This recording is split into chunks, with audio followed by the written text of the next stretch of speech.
Yonder Audiobooks presents The Little Mermaid by Hans Christian Andersen, narrated by Laura Beckett. Far out in the ocean, where the water is as blue as the prettiest cornflower and as clear as crystal, it is very, very deep, so deep indeed that no cable could fathom it. Many church steeples piled one upon another would not reach from the ground beneath to the surface of the water above. There dwell the Sea King and his subjects. We must not imagine that there is nothing at the bottom of the sea but bare yellow sand. No, indeed. The most singular flowers and plants grow there, the leaves and stems of which are so pliant that the slightest agitation of the water causes them to stir as if they had life. Fishes, both large and small, glide between the branches as birds fly among the trees here upon land. In the deepest spot of all stands the castle of the Sea King. Its walls are built of coral, and the long Gothic windows are of the clearest amber. The roof is formed of shells that open and close as the water flows over them. Their appearance is very beautiful, for in each lies a glittering pearl, which would be fit for the diadem of a queen. The Sea King had been a widower for many years, and his aged mother kept house for him. She was a very wise woman, and exceedingly proud of her high birth. On that account she wore 12 oysters on her tail, while others, also of high rank, were only allowed to wear 6. She was, however, deserving of very great praise, especially for her care of the little sea princesses, her granddaughters. They were 6 beautiful children, but the youngest was the prettiest of them all. Her skin was as clear and delicate as a rose leaf, and her eyes as blue as the deepest sea. But, like all the others, she had no feet, and her body ended in a fish's tail. All day long they played in the great halls of the castle, or among the living flowers that grew out of the walls. The large amber windows were open, and the fish swam in, just as the swallows fly into our houses when we open the windows, excepting that the fishes swam up to the princesses, ate out of their hands, and allowed themselves to be stroked. Outside the castle there was a beautiful garden, in which grew bright red and dark blue flowers, and blossoms like flames of fire. The fruit glittered like gold, and the leaves and stems waved to and fro continually. The earth itself was the finest sand, but blue as the flame of burning sulphur. Over everything lay a peculiar blue radiance, as if it were surrounded by the air from above, through which the blue sky shone instead of the dark depths of the sea. In calm weather the sun could be seen, looking like a purple flower, with the light streaming from the calyx.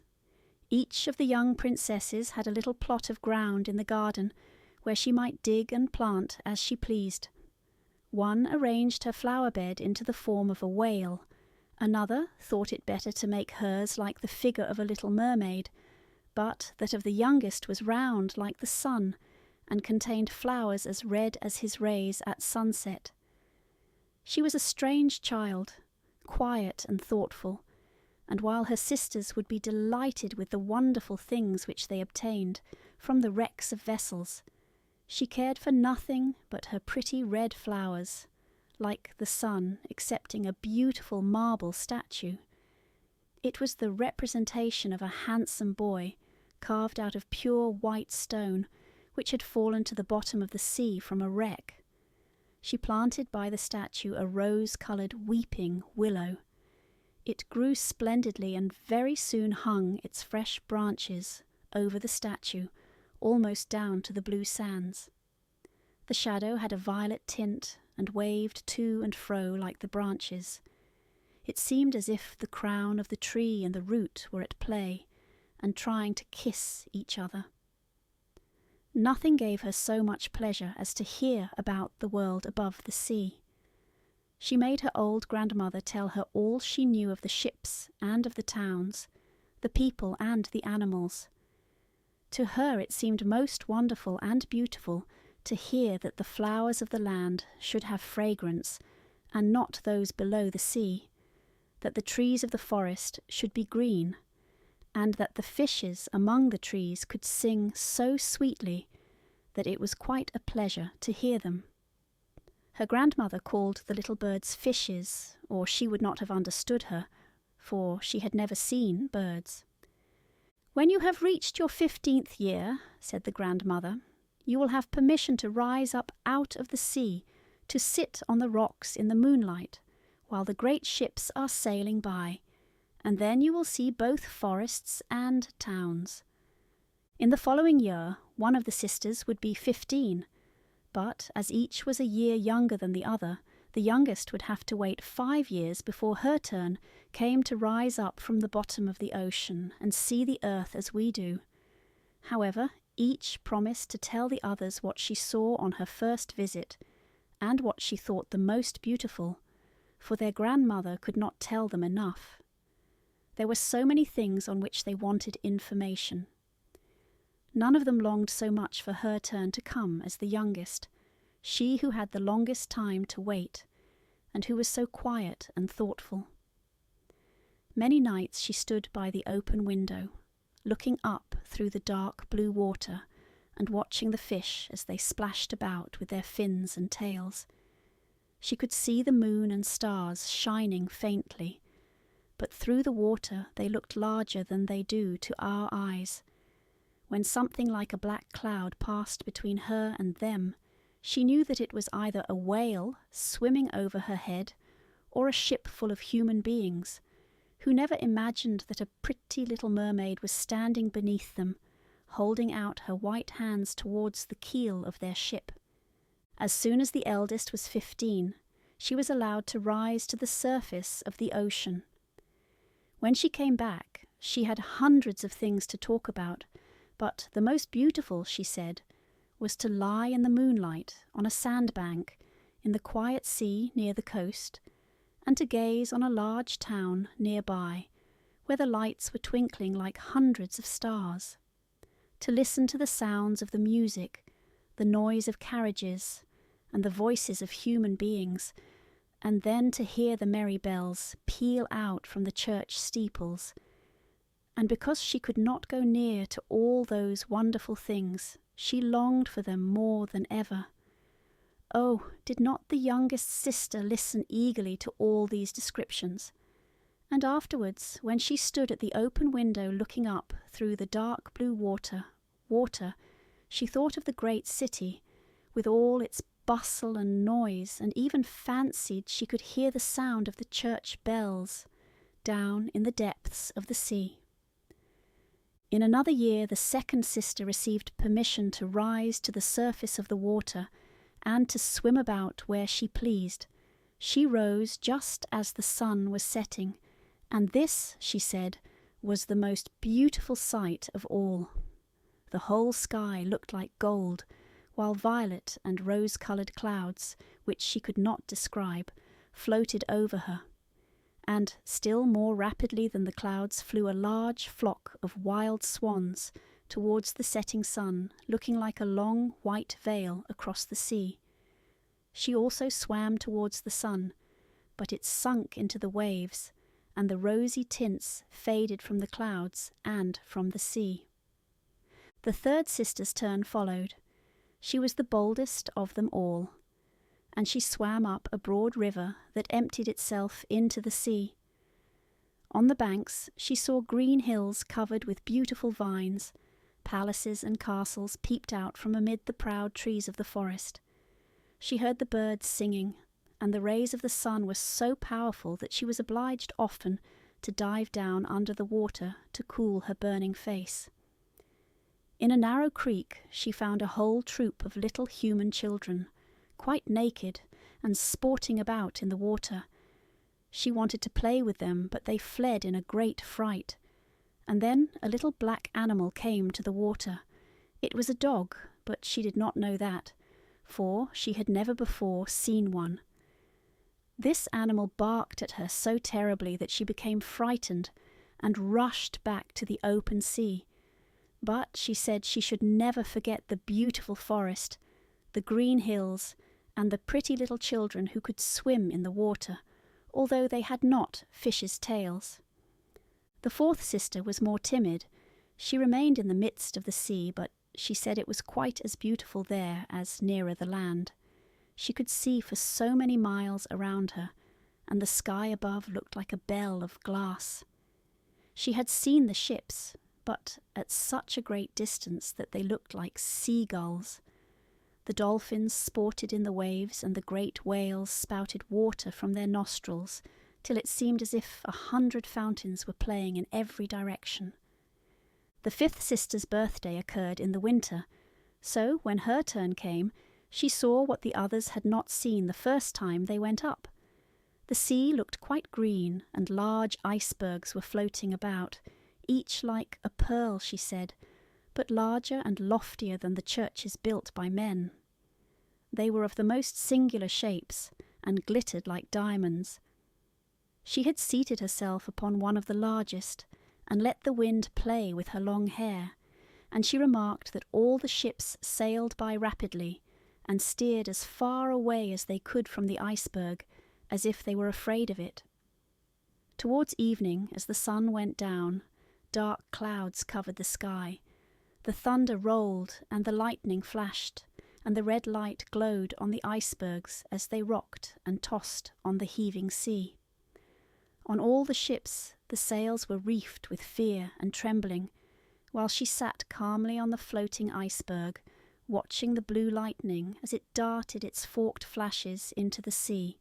When first the sisters had permission to rise to the surface, they were each delighted with the new and beautiful sights they saw, but now, as grown-up girls, they could go when they pleased, and they had become indifferent about it. They wished themselves back again in the water, and after a month had passed they said it was much more beautiful down below, and pleasanter to be at home. Yet often, in the evening hours, the 5 sisters would twine their arms round each other and rise to the surface in a row. They had more beautiful voices than any human being could have, and before the approach of a storm, and when they expected a ship would be lost, they swam before the vessel and sang sweetly of the delights to be found in the depths of the sea, and begging the sailors not to fear if they sank to the bottom. But the sailors could not understand the song. They took it for the howling of the storm, and these things were never to be beautiful for them, for if the ship sank, the men were drowned, and their dead bodies alone reached the palace of the Sea King. When the sisters rose, arm in arm, through the water in this way, their youngest sister would stand quite alone, looking after them, ready to cry, only that the mermaids have no tears, and therefore they suffer more. "Oh, were I but 15 years old," said she, "I know that I shall love the world up there, and all the people who live in it." At last she reached her 15th year. "Well, now you are grown up," said the old dowager, her grandmother, "so you must let me adorn you like your other sisters." And she placed a wreath of white lilies in her hair, and every flower leaf was half a pearl. Then the old lady ordered 8 great oysters to attach themselves to the tail of the princess, to show her high rank. "But they hurt me so," said the little mermaid. "Pride must suffer pain," replied the old lady. Oh, how gladly she would have shaken off all this grandeur, and laid aside the heavy wreath. The red flowers in her own garden would have suited her much better, but she could not help herself. So she said, "Farewell," and rose as lightly as a bubble to the surface of the water. The sun had just set as she raised her head above the waves, but the clouds were tinted with crimson and gold, and through the glimmering twilight beamed the evening star in all its beauty. The sea was calm, and the air mild and fresh. A large ship with 3 masts lay becalmed on the water with only 1 sail set, for not a breeze stiffed, and the sailors sat idle on deck or amongst the rigging. There was music and song on board, and, as darkness came on, 100 coloured lanterns were lighted, as if the flags of all nations waved in the air. The little mermaid swam close to the cabin windows, and now and then, as the waves lifted her up, she could look in through clear glass window panes and see a number of well-dressed people within. Among them was a young prince, the most beautiful of all, with large black eyes.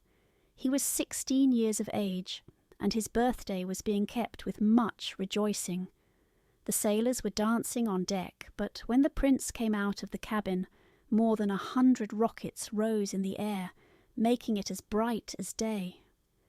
The little mermaid was so startled that she dived under water, and when she again stretched out her head, it appeared as if all the stars of heaven were falling around her. She had never seen such fireworks before. Great suns spurted fire about, splendid fireflies flew into the blue air, and everything was reflected in the clear, calm sea beneath. The ship itself was so brightly illuminated that all the people and even the smallest rope could be distinctly and plainly seen. And how handsome the young prince looked as he pressed the hands of all present and smiled at them, while the music resounded through the clear night air. It was very late, yet the little mermaid could not take her eyes from the ship or from the beautiful prince. The coloured lanterns had been extinguished, no more rockets rose in the air, and the cannon had ceased firing. But the sea became restless, and a moaning, grumbling sound could be heard beneath the waves. Still the little mermaid remained by the cabin window, rocking up and down on the water, which enabled her to look in. After a while, the sails were quickly unfurled, and the noble ship continued her passage. But soon the waves rose higher, heavy clouds darkened the sky, and lightning appeared in the distance. A dreadful storm was approaching. Once more the sails were reefed, and the great ship pursued her flying course over the raging sea.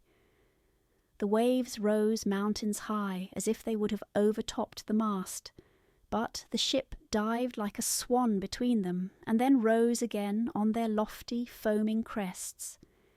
To the little mermaid this appeared pleasant sport, not so to the sailors. At length the ship groaned and creaked, the thick planks gave way under the lashing of the sea as it broke over the deck. The mainmast snapped asunder like a reed. The ship lay over on her side, and the water rushed in. The little mermaid now perceived that the crew were in danger. Even she herself was obliged to be careful to avoid the beams and planks of the wreck which lay scattered on the water. At one moment it was so pitch dark that she could not see a single object, but a flash of lightning revealed the whole scene. She could see every one who had been on board excepting the prince. When the ship parted, she had seen him sink into the deep waves, and she was glad, for she thought he would now be with her. And then she remembered that human beings could not live in the water, so that when he got down to her father's palace he would be quite dead. But he must not die. So she swam about among the beams and planks which strewed the surface of the sea, forgetting that they could crush her to pieces. Then she dived deeply under the dark waters, rising and falling with the waves, till at length she managed to reach the young prince, who was fast losing the power of swimming in that stormy sea. His limbs were failing him, his beautiful eyes were closed, and he would have died had not the little mermaid come to his assistance. She held his head above the water, and let the waves drift them where they would. In the morning the storm had ceased, but of the ship not a single fragment could be seen. The sun rose up red and glowing from the water, and its beams brought back the hue of health to the prince's cheeks, but his eyes remained closed. The mermaid kissed his high, smooth forehead and stroked back his wet hair. He seemed to her like the marble statue in her little garden, and she kissed him again and wished that he might live. Presently they came in sight of land. She saw lofty blue mountains, on which the white snow rested as if a flock of swans were lying upon them. Near the coast were beautiful green forests, and close by stood a large building. Whether a church or a convent, she could not tell. Orange and citron trees grew in the garden, and before the door stood lofty palms. The sea here formed a little bay, in which the water was quite still, but very deep. So she swam with the handsome prince to the beach, which was covered with fine white sand, and there she laid him in the warm sunshine, taking care to raise his head higher than his body. Then bells sounded in the large white building, and a number of young girls came into the garden. The little mermaid swam out farther from the shore and placed herself between some high rocks that rose out of the water. Then she covered her head and neck with the foam of the sea so that her little face might not be seen, and watched to see what would become of the poor prince. She did not wait long before she saw a young girl approach the spot where he lay. She seemed frightened at first, but only for a moment. Then she fetched a number of people, and the mermaid saw that the prince came to life again, and smiled upon those who stood round him. But to her he sent no smile. He knew not that she had saved him. This made her very unhappy, and when he was led away into the great building, she dived down sorrowfully into the water, and returned to her father's castle. She had always been silent and thoughtful, and now she was more so than ever. Her sisters asked her what she had seen during her first visit to the surface of the water, but she would tell them nothing. Many an evening and morning did she rise to the place where she had left the prince. She saw the fruits in the garden ripen till they were gathered, the snow on the tops of the mountains melt away. But she never saw the prince, and therefore she returned home, always more sorrowful than before. It was her only comfort to sit in her own little garden, and fling her arm round the beautiful marble statue which was like the prince. But she gave up tending her flowers, and they grew in wild confusion over the paths, twining their long leaves and stems round the branches of the trees, so that the whole place became dark and gloomy. At length she could bear it no longer, and told one of her sisters all about it. Then the others heard the secret, and very soon it became known to two mermaids whose intimate friend happened to know who the prince was. She had also seen the festival on board ship, and she told them where the prince came from, and where his palace stood. "Come, little sister," said the other princesses. Then they entwined their arms and rose up in a long row to the surface of the water, close by the spot where they knew the prince's palace stood. It was built of bright yellow shining stone, with long flights of marble steps, one of which reached quite down to the sea. Splendid gilded cupolas rose over the roof, and between the pillars that surrounded the whole building stood lifelike statues of marble. Through the clear crystal of the lofty windows could be seen noble rooms, with costly silk curtains and hangings of tapestry, while the walls were covered with beautiful paintings which were a pleasure to look at. In the centre of the largest saloon a fountain threw its sparkling jets high up into the glass cupola of the ceiling, through which the sun shone down upon the water and upon the beautiful plants growing round the basin of the fountain. Now that she knew where he lived, she spent many an evening and many a night on the water near the palace. She would swim much nearer the shore than any of the others ventured to do. Indeed, once she went quite up the narrow channel under the marble balcony, which threw a broad shadow on the water. Here she would sit and watch the young prince, who thought himself quite alone in the bright moonlight. She saw him many times of an evening sailing in a pleasant boat, with music playing and flags waving. She peeped out from among the green rushes, and if the wind caught her long silvery white veil, those who saw it believed it to be a swan spreading out its wings. On many a night, too, when the fishermen with their torches were out at sea, she heard them relate so many good things about the doings of the young prince that she was glad she had saved his life when she had been tossed about half dead on the waves. And she remembered that his head had rested on her bosom, and how heartily she had kissed him. But he knew nothing of all this, and could not even dream of her. She grew more and more fond of human beings, and wished more and more to be able to wander about with those whose world seemed to be so much larger than her own. They could fly over the sea in ships and mount the high hills which were far above the clouds, and the lands they possessed, their woods and their fields, stretched far away beyond the reach of her sight. There was so much that she wished to know, and her sisters were unable to answer all her questions. Then she applied to her old grandmother, who knew all about the upper world, which she very rightly called the lands above the sea. "If human beings are not drowned," asked the little mermaid, "can they live forever? Do they never die as we do here in the sea?" "Yes," replied the old lady, "they must also die, and their term of life is even shorter than ours. We sometimes live to 300 years, but when we cease to exist here, we only become the foam on the surface of the water, and we have not even a grave down here of those we love. We have not immortal souls. We shall never live again. But, like the green seaweed, when once it has been cut off, we can never flourish more. Human beings, on the contrary, have a soul which lives forever, lives after the body has been turned to dust. It rises up through the clear, pure air beyond the glittering stars.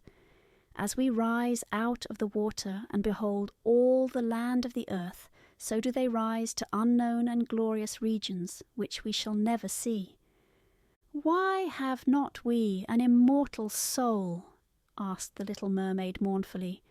"I would give gladly all the hundreds of years that I have to live to be a human being only for one day, and to have the hope of knowing the happiness of that glorious world above the stars." "You must not think of that," said the old woman. "We feel ourselves to be much happier and much better off than human beings." "So I shall die," said the little mermaid, "and as the foam of the sea I shall be driven about, never again to hear the music of the waves, or to see the pretty flowers nor the red sun. Is there anything I can do to win an immortal soul?" "No," said the old woman, "unless a man were to love you so much that you were more to him than his father or mother, and if all his thoughts and all his love were fixed upon you, and the priest placed his right hand in yours, and he promised to be true to you here and hereafter, then his soul would glide into your body, and you would obtain a share in the future happiness of mankind. He would give a soul to you and retain his own as well. But this can never happen. Your fish's tail, which amongst us is considered so beautiful, is thought on earth to be quite ugly. They do not know any better, and they think it necessary to have 2 stout props, which they call legs, in order to be handsome." Then the little mermaid sighed and looked sorrowfully at her fish's tail. "Let us be happy," said the old lady, "and dart and spring about during the 300 years that we have to live, which is really quite long enough. After that we can rest ourselves all the better. This evening we are going to have a court ball. It is one of those splendid sights which we can never see on earth. The walls and the ceiling of the large ballroom were of thick but transparent crystal, made hundreds of colossal shells, some of a deep red, others of a grass green, stood on each side in rows, with blue fire in them, which lighted up the whole saloon and shone through the walls, so that the sea was also illuminated. Innumerable fishes, great and small, swam past the crystal walls. On some of them the scales glowed with a purple brilliancy, and on others they shone like silver and gold. Through the halls flowed a broad stream, and in it danced the mermen and the mermaids to the music of their own sweet singing. No one on earth has such a lovely voice as theirs. The little mermaid sang more sweetly than them all. The whole court applauded her with hands and tails, and for a moment her heart felt quite gay, for she knew she had the loveliest voice of any on earth or in the sea. But she soon thought again of the world above her, for she could not forget the charming prince, nor her sorrow that she had not an immortal soul like his. Therefore she crept away silently out of her father's palace, and while everything within was gladness and song, she sat in her own little garden, sorrowful and alone. Then she heard the bugle sounding through the water, and thought, "He is certainly sailing above, he on whom my wishes depend, and in whose hands I should like to place the happiness of my life. I will venture all for him, and to win an immortal soul, while my sisters are dancing in my father's palace, I will go to the sea witch, of whom I have always been so much afraid, but she can give me counsel and help." And then the little mermaid went out from her garden and took the road to the foaming whirlpools, behind which the sorceress lived. She had never been that way before. Neither flowers nor grass grew there, nothing but bare, grey, sandy ground stretched out to the whirlpool, where the water, like foaming mill-wheels, whirled round everything that it seized, and cast it into the fathomless deep. Through the midst of these crushing whirlpools the little mermaid was obliged to pass, to reach the dominions of the sea witch, and also for a long distance the only road lay right across a quantity of warm, bubbling mire, called by the witch her turf moor. Beyond this stood her house, in the centre of a strange forest, in which all the trees and flowers were polypi, half animals and half plants. They looked like serpents with 100 heads growing out of the ground. The branches were long slimy arms, with fingers like flexible worms, moving limb after limb from the root to the top. All that could be reached in the sea they seized upon and held fast, so that it never escaped from their clutches. The little mermaid was so alarmed at what she saw that she stood still, and her heart beat with fear, and she was very nearly turning back. But she thought of the prince, and of the human soul for which she longed, and her courage returned. She fastened her long flowing hair round her head, so that the polypi might not seize hold of it. She laid her hands together across her bosom, and then she darted forward as a fish shoots through the water between the supple arms and fingers of the ugly polypi, which were stretched out on each side of her. She saw that each held in its grasp something it had seized with its numerous little arms, as if they were iron bands.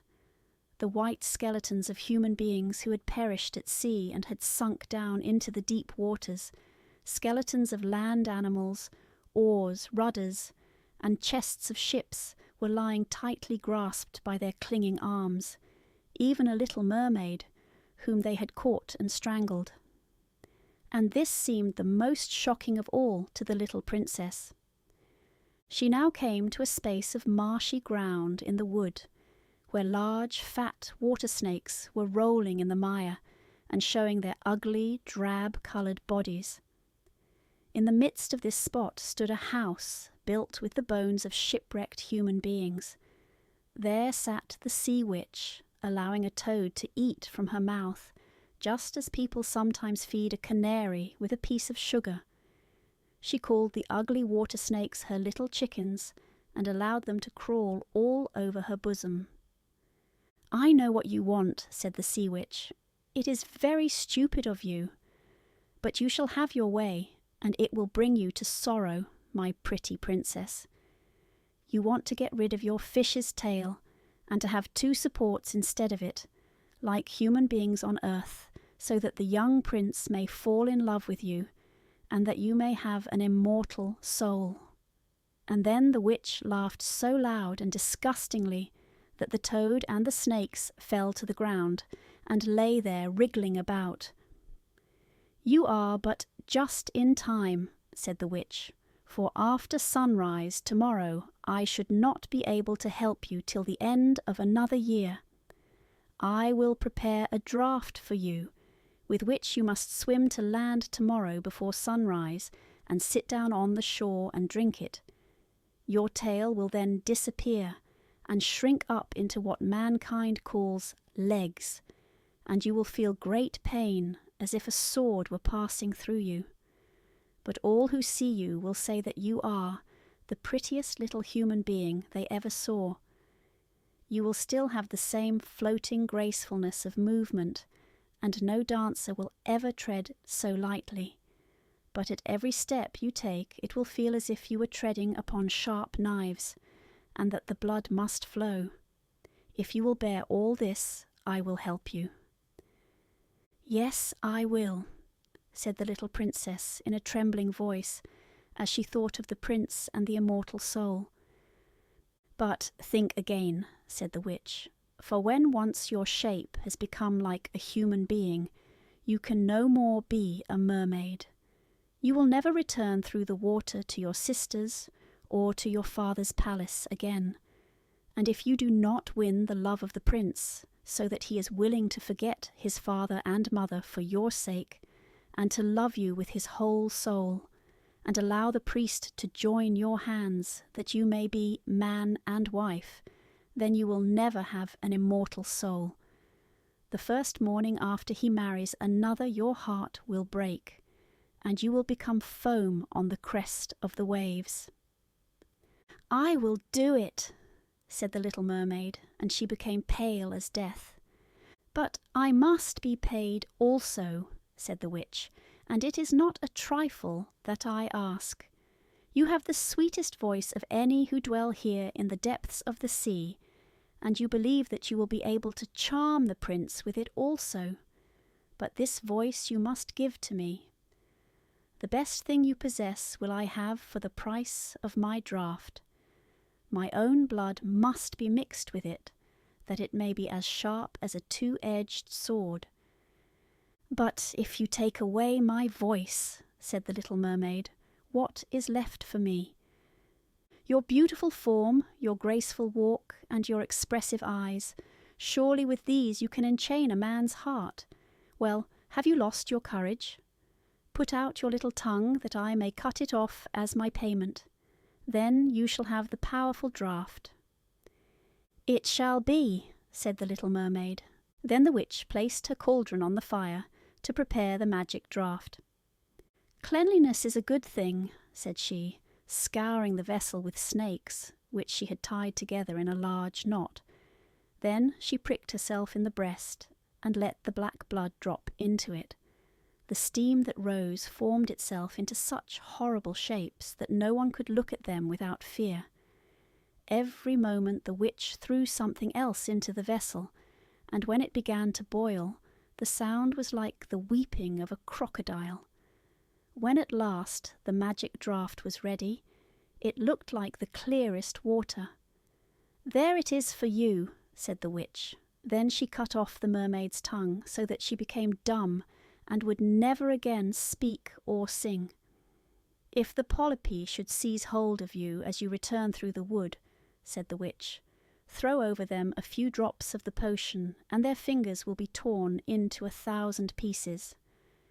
But the little mermaid had no occasion to do this, for the polypi sprang back in terror when they caught sight of the glittering draught which shone in her hand like a twinkling star.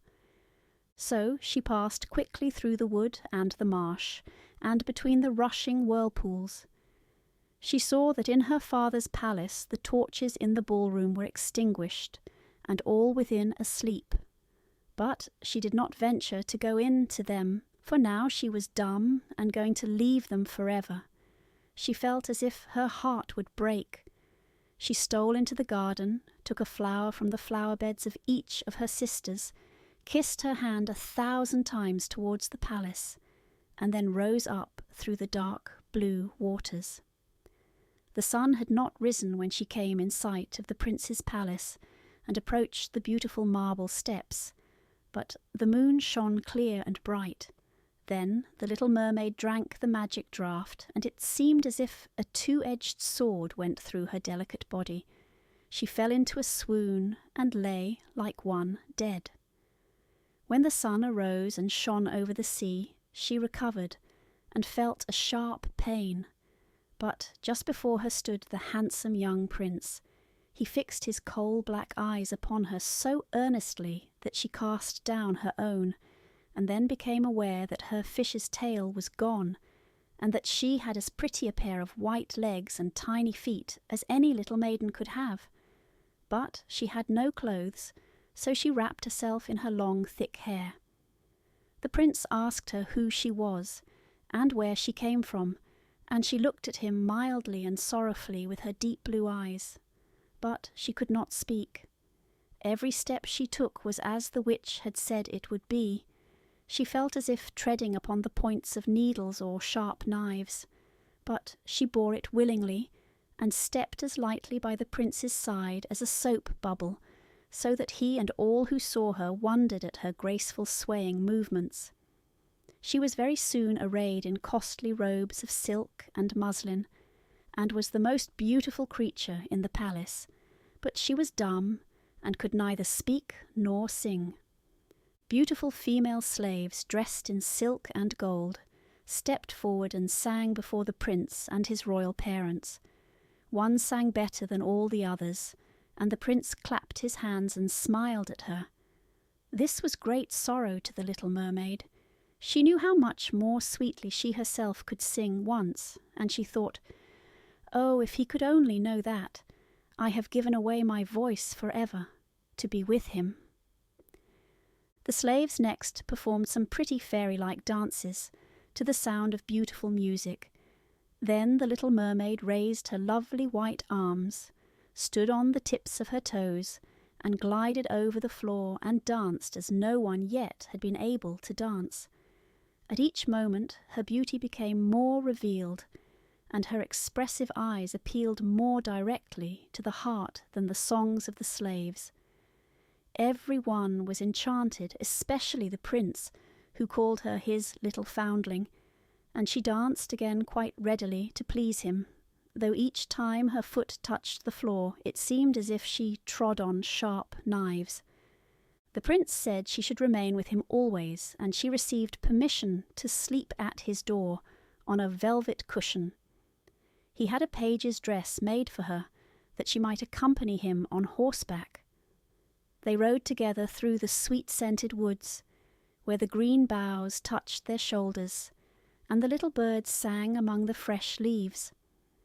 She climbed with the prince to the tops of high mountains, and although her tender feet bled so that even her steps were marked, she only laughed and followed him till they could see the clouds beneath them looking like a flock of birds travelling to distant lands. While at the prince's palace, and when all the household were asleep, she would go and sit on the broad marble steps, for it eased her burning feet to bathe them in the cold sea water, and then she thought of all those below in the deep. Once during the night her sisters came up arm in arm, singing sorrowfully as they floated on the water. She beckoned to them, and then they recognized her, and told her how she had grieved them. After that they came to the same place every night, and once she saw in the distance her old grandmother, who had not been to the surface of the sea for many years, and the old sea king, her father, with his crown on his head. They stretched out their hands towards her, but they did not venture so near the land as her sisters did. As the days passed, she loved the prince more fondly, and he loved her as he would love a little child, but it never came into his head to make her his wife. Yet, unless he married her, she could not receive an immortal soul, and on the morning after his marriage with another, she would dissolve into the foam of the sea. Do you not love me, the best of them all? the eyes of the little mermaid seemed to say, when he took her in his arms and kissed her fair forehead. "Yes, you are dear to me," said the prince, "for you have the best heart, and you are the most devoted to me. You are like a young maiden whom I once saw, but whom I shall never meet again. I was in a ship that was wrecked, and the waves cast me ashore near a holy temple, where several young maidens performed the service. The youngest of them found me on the shore and saved my life. I saw her but twice, and she is the only one in the world whom I could love. But you are like her, and you have almost driven her image out of my mind. She belongs to the holy temple, and my good fortune has sent you to me instead of her, and we will never part." "Ah, he knows not that it was I who saved his life," thought the little mermaid. "I carried him over the sea to the wood where the temple stands. I sat beneath the foam and watched till the human beings came to help him. I saw the pretty maiden that he loves better than he loves me." And the mermaid sighed deeply, but she could not shed tears. "He says the maiden belongs to the holy temple, therefore she will never return to the world. They will meet no more, while I am by his side and see him every day. I will take care of him and love him and give up my life for his sake." Very soon it was said that the prince must marry, and that the beautiful daughter of a neighbouring king would be his wife, for a fine ship was being fitted out. Although the prince gave out that he merely intended to pay a visit to the king, it was generally supposed that he really went to see his daughter. A great company were to go with him. The little mermaid smiled and shook her head. She knew the prince's thoughts better than any of the others. "I must travel," he had said to her. "I must see this beautiful princess. My parents desire it, but they will not oblige me to bring her home as my bride. I cannot love her. She is not like the beautiful maiden in the temple whom you resemble. If I were forced to choose a bride, I would rather choose you, my dumb foundling, with those expressive eyes." And then he kissed her rosy mouth, played with her long waving hair, and laid his head on her heart, while she dreamed of human happiness and an immortal soul. "You are not afraid of the sea, my dumb child," said he, as they stood on the deck of the noble ship which was to carry them to the country of the neighbouring king. And then he told her of storm and of calm, of strange fishes in the deep beneath them, and of what the divers had seen there, and she smiled at his descriptions, for she knew better than anyone what wonders were at the bottom of the sea. In the moonlight, when all on board were asleep, excepting the man at the helm, who was steering, she sat on the deck, gazing down through the clear water. She thought she could distinguish her father's castle, and upon it her aged grandmother, with the silver crown on her head, looking through the rushing tide at the keel of the vessel. Then her sisters came up on the waves and gazed at her mournfully, wringing their white hands.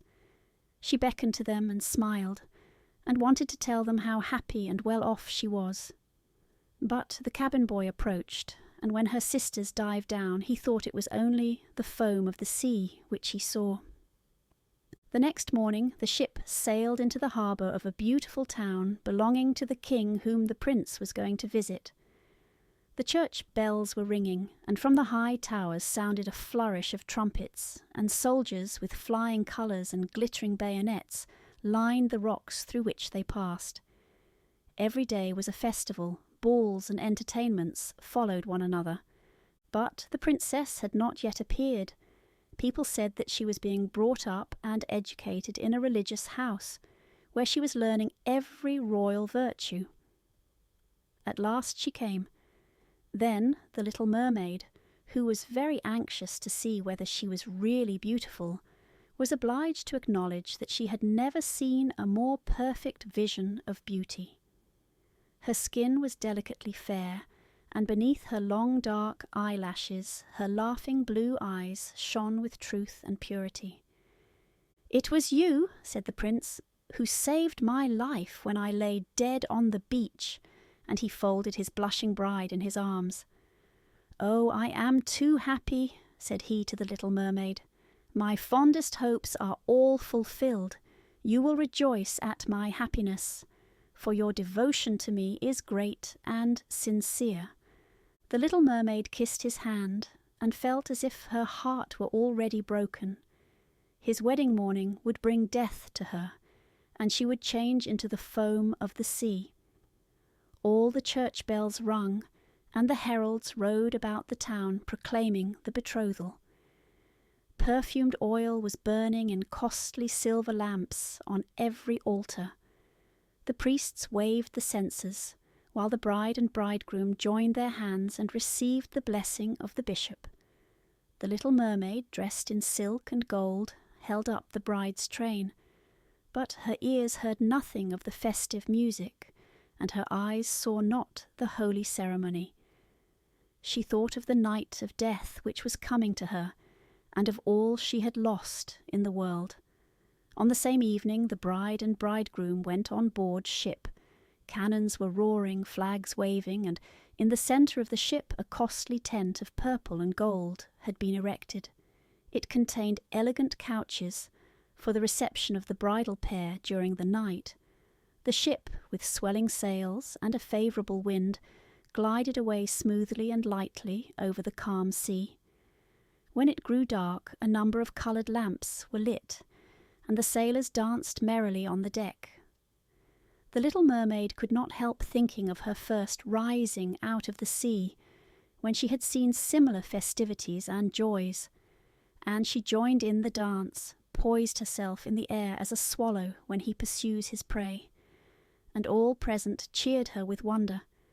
She had never danced so elegantly before. Her tender feet felt as if cut with sharp knives, but she cared not for it.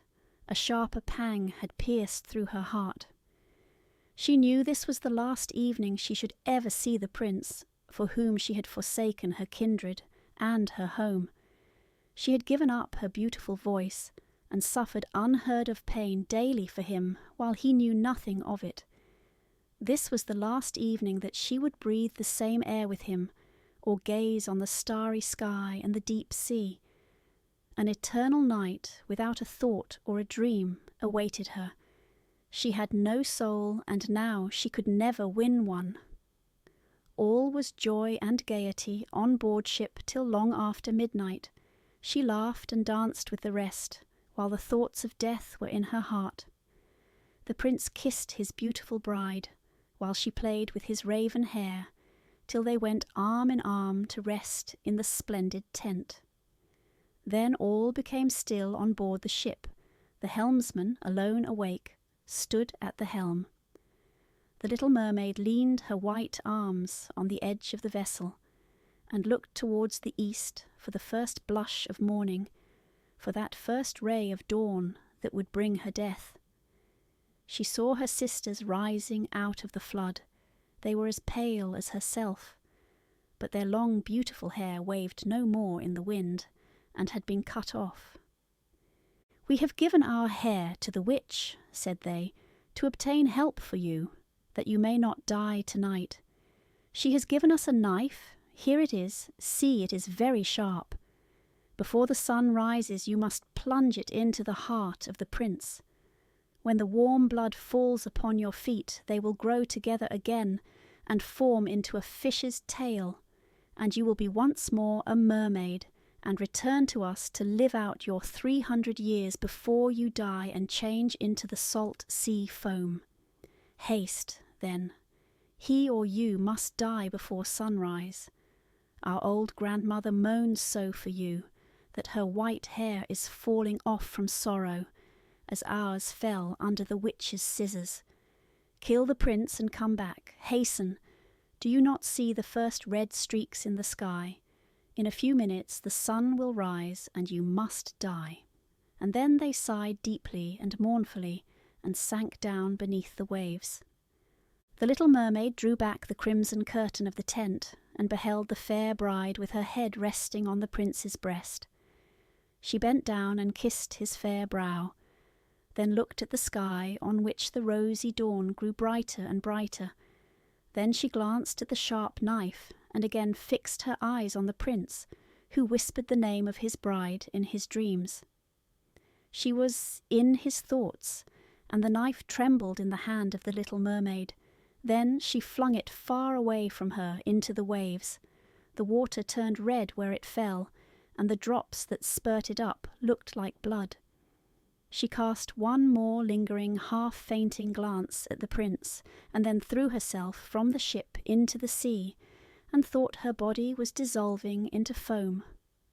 The sun rose above the waves, and his warm rays fell on the cold foam of the little mermaid, who did not feel as if she were dying. She saw the bright sun, and all around her floated hundreds of transparent, beautiful beings. She could see through them the white sails of the ship and the red clouds in the sky. Their speech was melodious but too ethereal to be heard by mortal ears, as they were also unseen by mortal eyes. The little mermaid perceived that she had a body like theirs, and that she continued to rise higher and higher out of the foam. "Where am I?" asked she, and her voice sounded ethereal as the voice of those who were with her. No earthly music could imitate it. "Among the daughters of the air," answered one of them. "A mermaid has not an immortal soul, nor can she obtain one unless she wins the love of a human being. On the power of another hangs her eternal destiny. But the daughters of the air, although they do not possess an immortal soul, can, by their good deeds, procure one for themselves. We fly to warm countries and cool the sultry air that destroys mankind with the pestilence. We carry the perfume of the flowers to spread health and restoration. After we have striven for 300 years to all the good in our power, we receive an immortal soul and take part in the happiness of mankind. You, poor little mermaid, have tried with your whole heart to do as we are doing. You have suffered and endured and raised yourself to the spirit world by your good deeds, and now, by striving for 300 years in the same way, you may obtain an immortal soul."